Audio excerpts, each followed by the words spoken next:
everyone, and welcome back to the nonsense that is this podcast. Jesus Christ! I'm not trying not to do so much like not vocal inflection, but you know that like where vocal fry, where people like they try to talk like really low and things like that. But my voice has never really been like that. I don't know. Sorry, my cat loves wires, and he's directly below me in my fake office, which is like my half bedroom, half office, where I do my work from home stuff. And he is just trying to, he's playing on my downfall, and I don't really appreciate that because he's my son.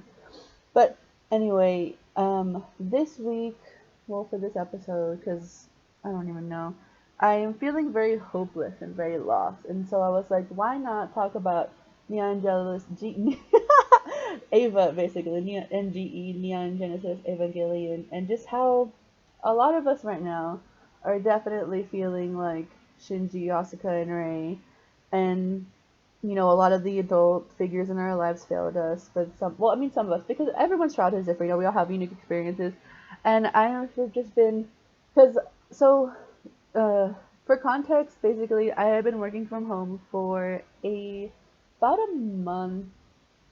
Have I? Well, a little under a month, and I just finished training, and then we're gonna go through certification next week. But yesterday, I just felt so sick to my stomach thinking about how none of us were really prepared for the job, and how none of us really, not that we didn't know what we're doing, but even our trainer was just like, you have to like pretend you're the expert, and it's like, dude, we were supposed to be given all of the answers. Also, my cat just went to a litter box, so you'll probably hear some like shh, shh. So sorry for that. He just wants to do what he wants to do, and I'm not gonna stop him. Even though he doesn't pay rent. But yeah, so we were kind of just set up to fail, kind of just like how Shinji's dad just fucking abandoned him. And I know, like, just talking about parents in general is a sensitive issue. And I know for me personally, just to talk about it, but it's just like I have never, I have never resonated with the character more probably than maybe like Shinji, and then probably Casca and things like that. It's just like I don't, and maybe maybe Naruto as well, but I do, but maybe we'll talk about Naruto next week. But I just feel so like lost, and I feel everything feels so foreign in terms of work, like, and then not even just like work, like creative work. Like I feel like, cause like I love editing the podcast, not this one, but I have another one with my friend Sergio, my college friend. It's called Project Tonic. If y'all want to check it out, I will link it below after the master doc and the issues around the world card, because oh my goodness, there's some awful days going on in Poland, and then another country that I can't really recall right now, just because there's just so many things that are just going on every single week. And the current administration, and I mentioned this in the other podcast as well, that they're trying to fucking kill USPS, and voter suppression and things like that. And this is the year that I'm actually able to like plan to vote and stuff like that, and I actually wanted to vote, and now it's just like, okay, the one time my vote is going to count and possibly make a difference, it's not even going to get to where it needs to go. Are you fucking kidding me? It's just like every single fucking thing. And I mean, you can also compare this to Ava as well. It's just like everyone failed those children. Asuka, Rei, and Shinji. Everybody failed them. Like Asuka has mommy issues. Rei, there's allusions to sexual abuse and things like that. And she's a clone apparently, because she's actually Shinji's mom the whole time. And it's like that. And then also, like, Shinji has this little weird bastard man, because he just did that weird thing when Asuka was recovering, and then just Asuka also just having that needing to overcompensate and stuff like that. So there's definitely some character traits that I resonate with and I feel, but it's just like everyone failed those kids, right? So to compare, kind of just the Ava administration to just the fucking government right now, it's just like unemployment, the stimulus check. I applied for UE and I got approved, but and I'm gonna go on my fourth payment request, and I'm not gonna get anything. I was reading articles about it and stuff like that. This one older lady, she got a random 5,000 deposit from UE, but they actually wasn't approved, or she got denied benefits, even though a lot of us who work in like just yeah, because like if you look at your pay stub, there's like a small amount, a couple small amount. Well, because I don't get paid a lot. It's enough to pay the bills, so it's maybe you know then 2030 that go to like Medicare, SSI, and UE, and that's totally fine. I want to be able to. I want. That's the thing that fucking sucks is that like people should be able to fall back on these resources, on the government when they work so fucking hard. There's like I saw just a bunch of because there's also like this Reddit like there was a Reddit thread and it's just like people talking about how UE, they paid into UE every, like, they had these blue collar, white collar jobs, these good jobs that pay well and have benefits. And all of them have had to utilize all of their savings or dissolve their 401k or all, whatever, yeah, all of like your savings, retirement, things like that. And they're going to go homeless or they're going to starve or they're going to have to, like, they lost every single thing. This one person was like, I'm gonna commit, and this is very, very fucking serious. It just blows my mind that I never, and also like this is just like I'm also very just anti-government in general because it's like they really don't serve the people, they serve the richer people and themselves basically. It just doesn't make sense to me how every single one of us who has been working probably since we were 16, 14, 15, 13 or whatever, we pay into these things that should assist people. And Medicare and Medicaid works to a certain degree, yes, and sometimes, a lot of the times, a lot of these big programs get cut, so then they lose funding and it just gets redirected to military budgets, and it just doesn't make sense to me how America and this the government in general is just failing its people to the highest degree. And just to compare it to like Canada, I know some people or whoever listens, y'all are smart, educated people. I hope, but it's just like they had CERB, and it's kind of like their emergency benefits, I believe, and you can apply for that for a certain amount of time, and you were able to get like $2,000 Canadian, I believe, per month for, and like that was able, for people to pay their rent, for them to get groceries, for them to, use like Ubers or public transport to get to jobs and things like that. Because one of my old mutuals, we like parted ways, and then we just found each other again, and it's just crazy to me how like she just was able to do it. The government provided for her, and that was really cool. But it's like I actually need support from UE and from the company that I work for, but it's everything, every single fucking, down to like, management, down to work, down to this fucking USPS, these little things that add up and just compile, and it's just like I don't feel good about anything. I don't feel good about any decision that I've made. Just not just in the sense of like work, but it's just like I can't even keep a fucking upload schedule. I can't even, I can maybe paint some things, but my paintings are never finished. I can never finish one thing. I can never finish one fucking task. And I had some like good conversations with my friends yesterday, just about how like we're all feeling hopeless and lost and stuck because we're not working the jobs we want to, or we're not being utilized in the manner for work that we should be. And it's just feel, and that's one of the reasons too why I thought about quitting my job. And it's just like I know some people are gonna question it, and that's fine. You can have your own opinions, but again, I am my own person, and if I'm gonna be a quitter, fuck it. That's on me because I am gonna get my first paycheck from my job eventually, whenever the fuck it comes in.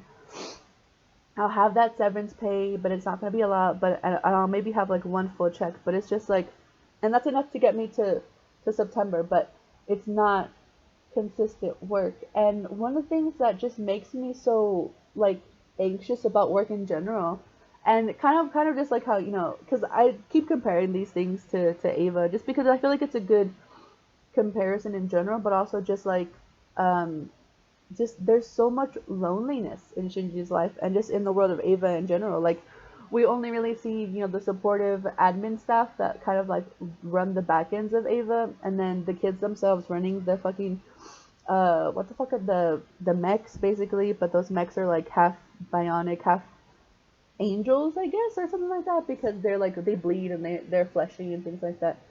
And it's just a lonely, lonely world that is set up. You're meant to feel that despair, and right now I am feeling that despair more than ever, because I even thought about yesterday maybe just rewatching Ava in its entirety, but it's just like I feel like I'm wasting so much time by doing nothing, and it's really down to just my depression just kind of just paralyzing me, in the sense that all I want to do, and this is kind of like where the internet comes into play and how it's just a like binging tool, and it's just an unhealthy coping mechanism for a lot of these teens, because I remember being, 16, 17, 18, and just scrolling on Tumblr and YouTube and watching these like 8 hour, 10 hour long videos just to feel, just to maybe, get my serotonin adapters working. And that's why I care so much about YouTube in general, because so many smaller creators aren't given their flowers, and YouTube as a system as well, and its bullshit as algorithm and Susan Wojcicki fail small creators. Like, they want to keep the cash coming in with the bigger creators. I understand, but it's like, hey, can you give someone small of the fucking spotlight? Why? Why? Because even like smaller creators, a lot of them are just like, I just need one viral hit and I'll be good. I just need to get past, because we smaller creators used to be able to make money off of YouTube, but now they have requirements, and that kind of came into play maybe 2 or 3 years ago.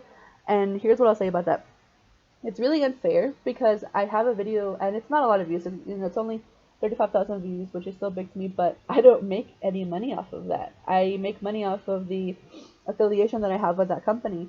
And even now, I made a good chunk of change from it, but I had to use it for family emergencies. I had to use it for groceries. I had to use it to pay off a small chunk of my credit card. And that chunk is not even big, because I'm into to so many fucking entities. And it's just it's just going back to that hopelessness and that lostness, and I know how a lot of us are grasping for straws to want to have a sense of normalcy. And granted, the people who are, they're getting all these great opportunities, or the people who are richer, they have that sense of normalcy, and that's not bad, but if the rich people are bad, I don't, side-eyeing some of them, because obviously some people do earn their wealth, and they do, they do the work, they do the due diligence, and that's obviously fine.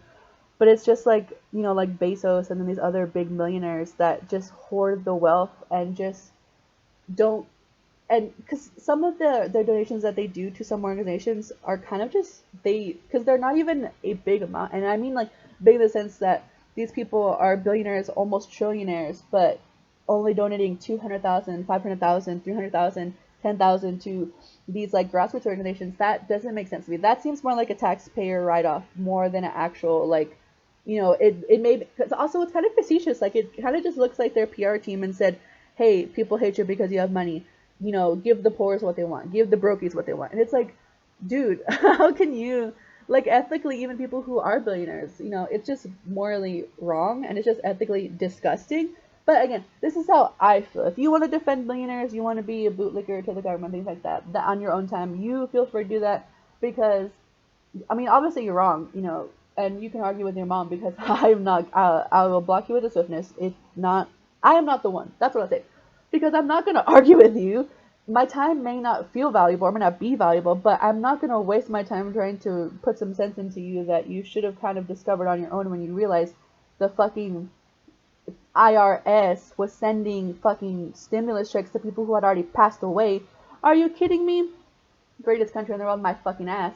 Anyway, to bring it back to Ava, it's just, nothing feels right. And even in Ava, there's no really sense of normalcy. Like, the kids can go to school, but most of the time they're just, sustaining injuries or trying to be treated in the, in facility hospitals or things like that. And so I feel like now more than ever, and not that, uh, you know, America's ever been a utopia, but just that everything feels so much more dystopic, because protesters are still being brutalized. It, it's just it's just fucked up, and I don't see how people are continuing to drink the Kool-Aid and are just choosing not to see what's really going on, and how the current, president and things like that just only care about money and only care about the rich people. And I know some people, it took a while for them to realize this. I've kind of always known it, just because it's not really easy to just pull yourself up by your bootstraps now. A lot of companies only want the favorites to go up, or they only, so many good people get passed up on opportunities, and that's why there were so many, people quitting and layoffs and things like that. And so back to like why I kind of want to quit my job. It's just that I was looking up some things on like Glassdoor and Indeed and reviews in general, and there was a couple reviews that I read that completely resonated with me and made me really realize, made me actually understand why some of us don't get to be hired on as permanent. We're all seasonal, and so we all of our schedule is blocked out for the entire semester. So we were hired June 23rd or earlier, and then we went into training for a couple of weeks, and was literally 2 weeks, um, kind of less than that actually, because a lot of us didn't receive the work equipment, or it was all glitchy and it wasn't working, or some of us didn't receive instructions, and so a lot of us were left on our own. And people who needed to call IT could never reach IT. And I understand all of these departments are so busy, but it's like, why did some of us receive paper checks and some of us got direct deposit when actually all of our direct deposits got approved by payroll the same day we input them? It's just like every single kind of step of the way is failing us. And some of our calls, because we basically work in a virtual call center, we have headsets and things like that, but I just don't understand how they expect us to just, and a lot of us too, no one really has $1,000, $2,000 to buy a fancy, comfy gamer chair, because streamers use those, and they're able to sit in them for a long period of time. But I have this shitty $20 Walmart chair, and it hurts my lower back and my ass all the time. So I just don't really see how we're set up for success when we have so many more questions. And the days that we were nesting, which is where we're like, we have our trainer for support, are only so limited. Because we were supposed to actually like be like on the floor, quote unquote, like on the phones basically. And the calls, I can tell you this from, because I have like work, well, not work, because we do get like breaks and things like that for training, but it's only to like kind of review our calls. And so we had nesting last week, and then we're gonna have certification this week, and they're gonna be listening to our calls with a closer ear. But they expect us to just sit in our chairs for 7 hours and 45 minutes every single Monday through Friday, or if you work weekends, just answering people. And I'm thinking about it, and it's not like my calls aren't bad. Like, it's just so much more nerve wracking when it's like, how do you expect me to get all of my, work done with those calls within a like minute or 30-second window? Like, why are you not accounting for human error? And why aren't we, why aren't there smaller, like, it just doesn't make sense to me, because my shifts are like 9 hours or a little bit over 8 hours. And granted, we do get an hour lunch or 30-minute lunch, but it's not paid. So uh, I don't really know. I feel like the expectations are just so high, but the pay is not worth the amount of work and the amount of even verbal abuse that we can receive, because there are some callers who, they want to take out their feelings on somebody, and, they may not have those emotional processors of empathy that some of us do.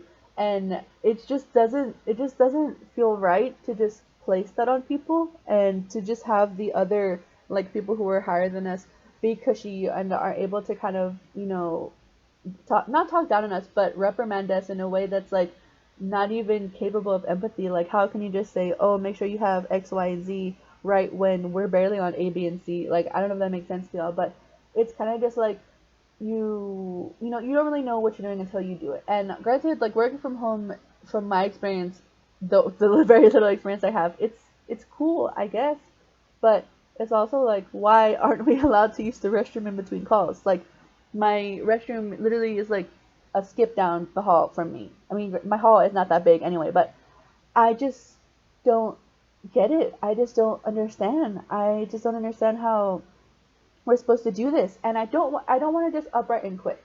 I want to see if I can last the day. And part of me, because of like my work ethic, like my dad's Mexican. He believes in doing what you can, and going for the long run as long as you can. But he doesn't really get the mental health aspect of it, and I don't want to have to, like, deal with verbal abuse, and then I can't even cry. I have to fucking answer the next call within like 5 seconds. It just I don't know. I don't know if I'm just maybe like making it worse or making it seem worse than it is, but it doesn't seem good if that makes sense. Like, and then kind of going back to just comparing it to Ava, Shinji had to get in the robot and he had to just do it, and sometimes he failed and sometimes it didn't work out, or sometimes he just blacked out in that fit of rage, and I can't do that, if that makes sense. Like, I can talk to my friends, I can talk shit about the company till my face turns blue, I can try to paint, I can try to make excuses and accommodate, but it's like I don't ever want to be taken advantage again by a fucking company who just sees me as a number, and that's one thing that the like the reviews that I read and really resonated with me stressed. They're like, you are a number to this company and you are nothing less. So you cannot, like, because some of them were old, but granted some of them were new,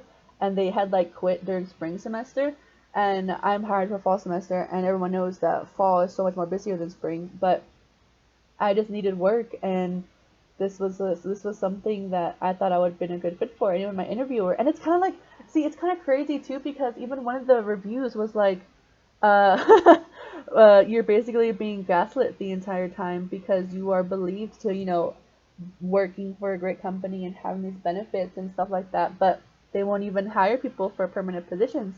And so I went into this deep rabbit hole, and I was just looking for other remote jobs because UE doesn't consider remote work actual work, which is kind of fucked up because the people who do work for UE are working from home right now. So sorry for burping, but that seems kind of hypocritical, and I don't appreciate that, because working from home, even if it is for a company, whether big or small, or just being a YouTuber in general, it's work, and maybe it not be super laborious work, but you are staring at the computer screen for 7 hours. You are like sacrificing, you not eating or not drinking water, or doing overtime and things like that. And I just I don't know if I can do it, and I don't know if I feel good quitting, and I don't want to feel that way. I just want to be able to put myself first, but that's something that I realized that a lot of jobs and just companies in general, it's like it's never about you or me, it's about the company and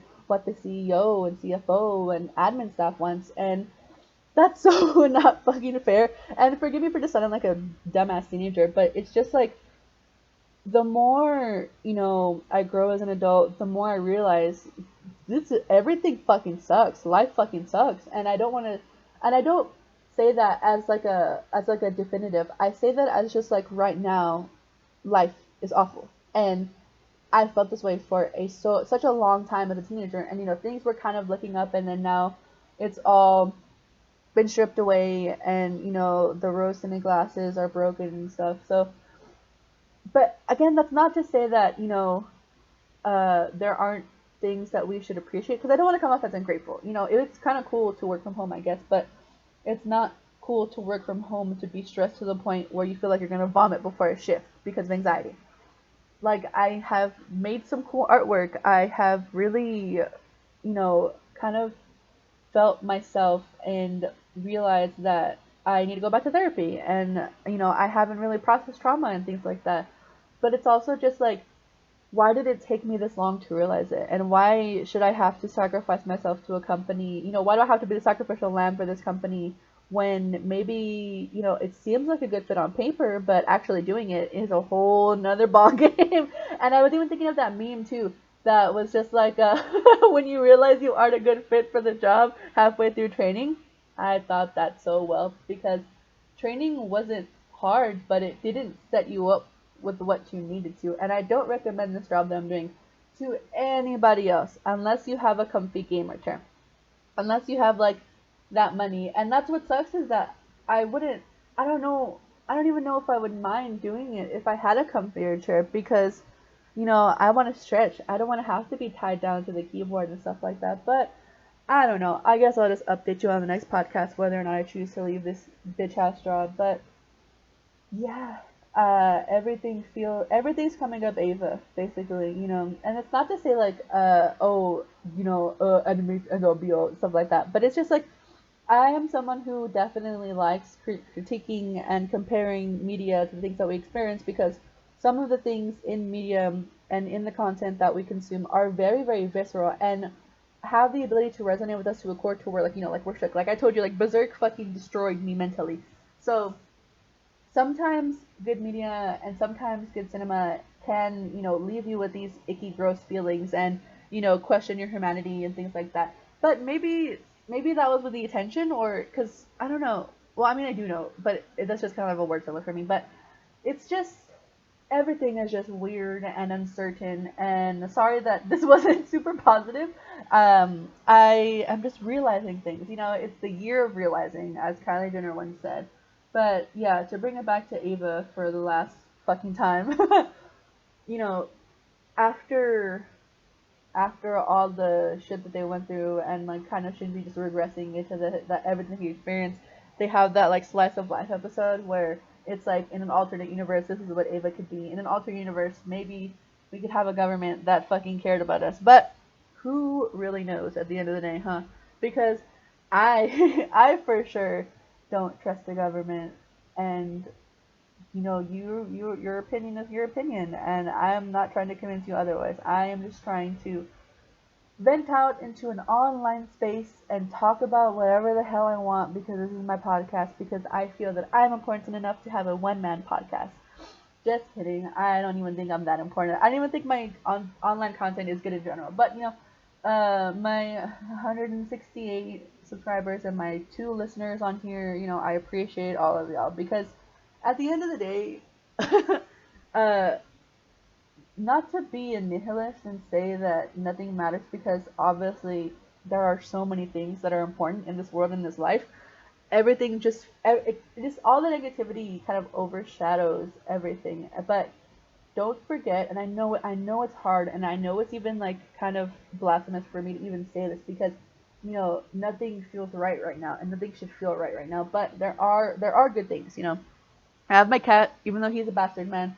I do have some food in my fridge and in my cabinets. I have some paintings. I have people that care about me. So, as ungrateful as it kind of feels to be selfish and to want to quit your job and things like that, don't be. And put yourself first, because we only have one body. We only have one brain. We don't get a do-over for the most part.